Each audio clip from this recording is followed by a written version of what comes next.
After years of renting, we finally bought our home.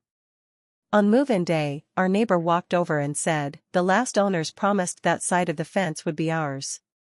I laughed, until he tore it down. Then our garden disappeared. Our tools. Our patio set. "That property line was never yours," he said. We pulled the official survey. When we showed it to him, he smirked. "That's cute. I have one too." His copy was a forged document. With our notary stolen stamp. We waited 12 long years to finally buy a home. 12 years of saving. Cutting back. Skipping vacations. Packing lunches when everyone else at work was ordering out. My wife worked the night shift at the hospital while I took every overtime HVAC call I could get. We didn't come from money. We had to earn every cent. So when we bought that little rancher in Folsom, California, it meant something. It wasn't fancy, but it was ours. 3 bedrooms, 1.5 bathrooms, a decent backyard with a simple wooden fence that ran along the sides. We walked through that place the first time and said, "Yeah, this is it."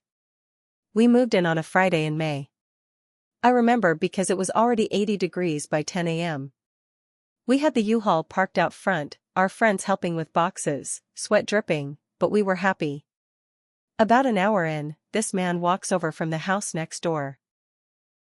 Maybe mid-50s, average height, gray hair, aviator sunglasses like he thought he was still cool in the 80s. Didn't say his name. Just pointed at the east fence and said, "The last owners promised that side of the fence would be ours." At first, I thought it was a joke. I gave a short laugh and said, "Yeah? Did they sign over the grill and the garage too?" He didn't laugh. He stared, dead serious. "I'm telling you," he said again. They agreed. "That side of the fence is mine."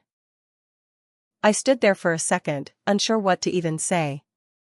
My wife walked over with a box in her hands, looked between us, and asked what was going on.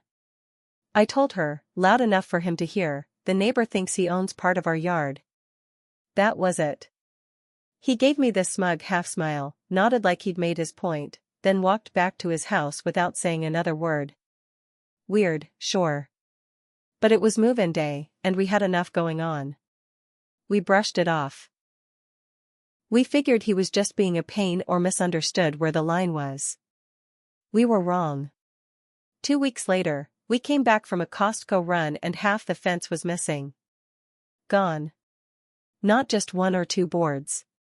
The entire east stretch of fence was ripped out. Posts, panels, even the support beams. Like it had never been there. Our garden containers were gone. Our patio set? Gone. The rolling tool chest I kept outside under a tarp. Gone too. And there he was. On our dirt. With a rake in his hands. Like he was doing weekend yard work. I stormed over so fast I nearly slipped on the sprinkler head. "Hey! What the hell do you think you're doing?" He looked up from his rake. Calm. Like I was the crazy one. "Just cleaning up my property," he said. I pointed at the empty stretch. "That's our land. You can't just tear down a fence and take our stuff." "It's not yours," he said. "The previous owners agreed it was mine. They don't get to give away land they don't own." He shrugged. "We had a deal. I have the survey to prove it." "Bullshit." I told him we'd get the real survey. He said, "Go ahead. I have mine too." Next morning, I went to the city office and pulled the official property line documents. There it was, in black and white. The fence, 2.3 feet of space from post to post, was clearly on our side. Our property. No ambiguity. I brought it back, walked over, showed him. He barely glanced at it. Then walked into his house. Came back with his copy. It looked official at a glance. Same kind of stamp. Same kind of paper. But it felt off. The parcel number didn't match.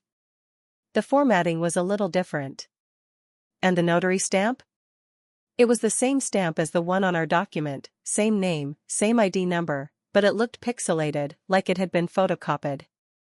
I called our notary that night. She was livid. Told me someone had broken into her storage cabinet and stolen her official stamp 2 months ago. She'd already reported it to the police and ordered a new one. That's when everything clicked. This man had forged a survey. He used a stolen notary seal to make it look legal. And then he used that fake document to rip down our fence and take our stuff. Also, he could grab an extra 2 feet of dirt that never belonged to him. I told my wife we were going to fight it. She said, "Fight? You mean court?" I said, "No. He made this personal. We're going to take everything." I spent the next 2 days talking to lawyers. Property dispute. Forgery. Stolen notary stamp. I had no idea where to even start. Most of them gave me the same line, "This'll take time." Could be months. Maybe years. But one guy, David Romero, a younger attorney in Sacramento, said something that made me pay attention. If he used a fake document with a stolen notary stamp to claim your land, that's not just a property issue. That's criminal fraud. That changed everything. Romero helped me file a police report. We submitted copies of both the real and fake surveys, along with photos of the missing fence and items. He also got in touch with the notary to confirm her statement about the stolen seal. She gave us her report number from when she filed the theft. It all lined up. Meanwhile, I went around to every neighbor on the block. I didn't go around pointing fingers, I asked simple questions. Hey, did the old owners ever mention giving up part of the yard? Nobody had heard of such a thing. One neighbor, a retired contractor named Tom, actually helped the old owners rebuild that very fence 2 years before we moved in. He told me it was always understood to be the dividing line. No one ever questioned it. I got a copy of his permit records from the city. That fence was built legally, and right on the official property line. That's when I started documenting everything. Every message. Every photo. Every conversation. I made folders. Labels. Timelines. If this went to court, I wanted to bury this bastard in evidence. But he didn't wait for court. 3 weeks later, we came home from dinner to find 2 lawn chairs, a shovel, and a wheelbarrow on our side of the line. His stuff. Just placed there like it was no big deal. I marched over and knocked on his door. He opened it and said nothing. Just looked at me with that same smug look like he'd already won. "You need to get your crap off my land." "It's my land." "No, it's not. The police are already involved. You forged a damn survey." He laughed. "So? Good luck proving it." That's when I knew. He didn't care about being right. He thought we wouldn't fight him. He thought we'd just get tired and give up. He didn't know me. A week later, code enforcement showed up. I had submitted a report with photos and documents showing he had placed items on our property without permission. They cited him for illegal dumping and ordered him to remove the items. He appealed. Claimed it was his yard. So I gave them his fake survey and my real one, with the notary's stolen seal flagged. The officer looked disgusted. 3 days after that, code enforcement returned, with police. Turns out, forging a document and using a stolen notary stamp crossed into felony territory. They didn't arrest him that day, but they served him papers. He was under investigation. He came straight to our door that night. He didn't knock. Just stood on the sidewalk, yelling. "You think this changes anything? I've lived here 20 years. I earned that land." I stood there in the doorway, arms crossed. My wife stood beside me. "You earned what? 2 feet of dirt?" He pointed. "You people don't understand how this works. You'll move." "I'll wait." My wife snapped. You think we saved our whole damn lives to let someone like you run us out? He didn't answer. He just turned and walked away. But now it wasn't just about a fence or land. He started messing with us. Nails in our driveway. Twice. Our trash cans tipped over in the middle of the night. One morning, I found dog poop smeared under my truck handle. We don't even own a dog. I installed cameras. He didn't care. He always stayed out of frame. But I knew it was him. Then one night, around 3 a.m., our sprinkler system turned on by itself. Except, our timer had been shut off. Someone had manually turned it on at the back valve. That was it. I called Romero and said, "We're going to war." Romero filed a civil suit alongside the ongoing criminal investigation. Trespassing. Property theft. Forgery. Harassment. It was a full package. He told me we had enough to make it stick. But the neighbor wasn't slowing down. He hired a lawyer of his own. Some slick guy from downtown Sacramento. They filed a counterclaim, adverse possession. Basically, they claimed that because he had used the land for so long, and the previous owners allowed it, it was legally his now. It felt insane. The audacity. But the law's complicated, and California has weird loopholes if someone uses land openly and uncontested for 5 years. Romero wasn't worried. It only works if it's honest possession. Once we prove fraud, he's cooked. Still, the neighbor got more aggressive. He installed a chain-link gate where the fence used to be. On our side. He started planting rose bushes, his wife helped, right along the edge of the patio we'd poured ourselves just 2 months earlier. And one day while I was at work, my wife called me, nearly crying. "He's digging. With a backhoe. Right now. In our yard." I raced home. He had rented a machine, an actual mini excavator from a local supply store. He was tearing a trench right down the edge of our side, saying he was putting in drainage. I told him to stop. He yelled over the engine, "You're not stopping anything. This is mine." I called the cops. Again. This time, they actually made him stop. Not arrest, just stop. They said it was a civil matter still, but he couldn't do any more damage while it was in court. That pissed him off. Bad. 3 days later, my wife's tires were slashed. Every single one. No camera footage, of course. He never left a trail. We filed another report. This time the officer said, "It's starting to look like a pattern." That was all I needed. I hired a private investigator. Cost me $1,400 I didn't have. But I wanted proof. I needed him caught. 3 weeks later, we got it. The PI installed a hidden camera up in one of our trees facing the yard. Night vision. Motion activated. We told no one. Not even our friends. And then, boom. 2:41 a.m. Video of the neighbor sneaking into our yard with a bucket of what looked like motor oil. Dumping it into the flower beds we had just planted. Our tomato plants? Dead 2 days later. Romero submitted it directly to the DA's office. They opened a full criminal case. But it didn't stop there. 2 weeks before our court date, we got a letter in the mail. Certified. From the city's building department. Apparently, someone had filed an anonymous complaint that we were doing unpermitted construction in the backyard. That our patio was new concrete without inspection. I knew it was him. We had poured it ourselves, yes, but years before while still renting. It was technically legal because the slab was under a certain square footage, and we used pavers, not solid concrete. Still, it triggered a site inspection. The inspector came out, took photos, and said it was probably nothing, but still logged the case. The neighbor stood on his porch the whole time, arms crossed, watching.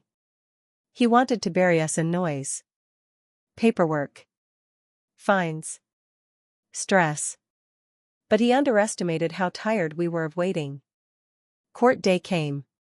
We brought everything: survey records, witness statements from neighbors, photos, timestamps, and best of all, the hidden camera footage. His lawyer tried to argue the land was his by usage. Romero stood up and said, "Usage isn't ownership, especially not when it's enforced by forged documents and stolen notary stamps." The judge didn't even let it go to trial.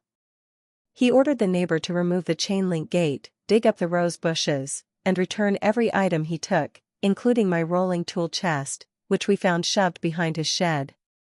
He had to pay damages, legal fees, and he was officially warned that further harassment would trigger a restraining order. I thought it was over. But then the real twist came. The notary's stolen stamp? It was part of a larger case. Turns out, he'd used it before to file a forged release of lien document 5 years earlier on his own house. Which meant, he wasn't just stealing land from us. He had been playing games with paperwork for years. The DA dug deeper. They charged him not just with forging our survey, but with multiple counts of document fraud, some tied to prior home improvement loans he had wiped out with fake notarized releases. That's when the neighbor finally lost it.